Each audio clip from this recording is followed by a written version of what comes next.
Jesus prayer in garden. ఒకరోజు యేసయ్య గెత్సెమనే తోటలో prayer చేస్తూ ఉంటారు. ఆయనతో పాటు ముగ్గురు ఆయన డిసైపుల్స్ని తీసుకొని వస్తారు.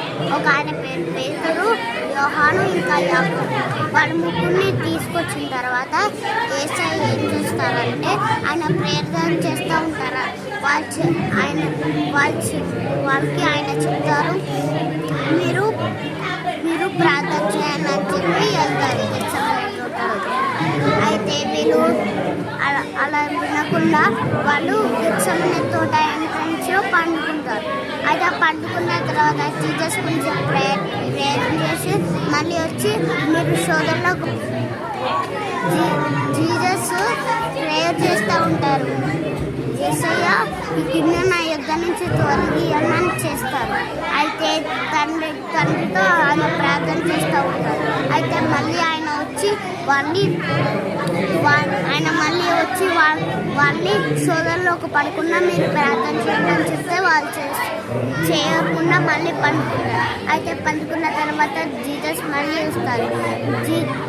అప్పుడు వాళ్ళు పండుకుంటుంటే జీసస్ ప్రార్థన చేస్తూ ఉంటారు. అప్పుడు ఆయనకు ఓపిక లేక పడుతుంటే ఏంజల్ వచ్చి ఆయనకు సపోర్ట్ చేస్తారు. అయితే ఏమైందంటే తర్వాత వాళ్ళు ఇంకా జీసస్ వెళ్ళి మళ్ళీ చెప్తారు, ఇంకా సమయం అయ్యింది, ఇంకా మీరు పనుకోవచ్చు అని చెప్తే అప్పుడు రోమా సైనికులు ఇంకా వాళ్ళతో వస్తూ ఉంటారు. జీసస్ని పట్టుకోవడానికి వస్తారు.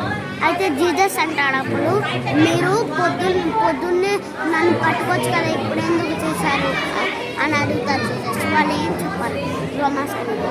అయితే పేతురు ఏం చేస్తాడంటే తన దగ్గర ఉన్న కత్తి తీసి ఒక రోమా సైనికుడు చెవు నరికేస్తాడు. అప్పుడు జీసస్ మళ్ళీ దాన్ని ఏమంటే ఎతికిస్తారు.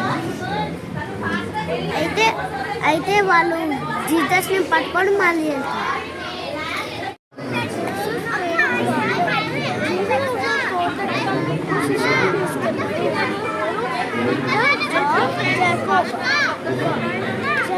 వాళ్ళు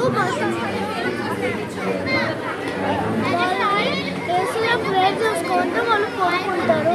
మళ్ళీ యేసయ్య గాడ్తో పాటు ప్రేయర్ చేస్తే తను గాడ్తో ఫాదరేమో ప్రేయర్ చేస్తారు. చిన్నప్పుడైతే ఈ పిండి నా చేతి నుంచి నా దగ్గర తొలగించు అంటారు. అప్పుడు మళ్ళీ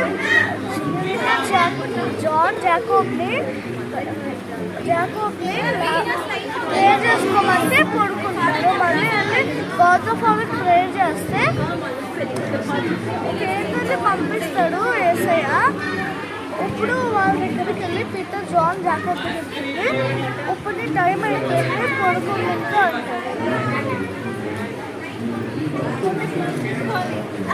రోమన్ సైనికులు వస్తారు. పేతురు కట్టు వేసి రోమన్ సైనికులు చెవు కట్ చేస్తారు. జీసస్ ఏమో చేత్తో అప్పిస్తారు.